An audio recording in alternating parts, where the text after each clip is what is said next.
काल शिवसेना पक्षप्रमुख माननीय श्री उद्धव बाळासाहेब ठाकरे यांचा कल्याण लोकसभेचा दौरा होता, शाखा भेट होती।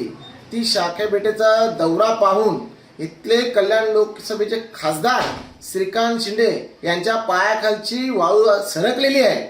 आज त्यांनी बातम्या वर्तमानपत्रात दिलेल्या आहेत की शिवसेनेचे पक्षप्रमुख उद्धव बाळासाहेब ठाकरे आणि युवा सेनेचे नेते आदित्य साहेब ठाकरे यांनी कल्याण लोकसभेत येऊन निवडणूक लढवावी।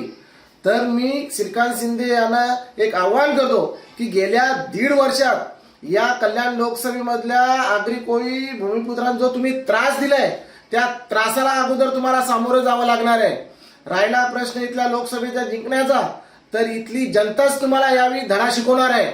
आणि सन्माननीय पक्षप्रमुख शिवसेना उद्धव बाळासाहेब ठाकरे यांनी ज्या कार्यकर्त्याला या लोकसभेत तिकीट देतील तो कार्यकर्ता या लोकसभेत निवडून येईल। आणि याच्यासाठी आमचे सर्व शिवसेनेचे कार्यकर्ते प्रामाणिकपणे काम करून तुम्हाला या लोकसभेत पाडल्याशिवाय राहणार नाहीत।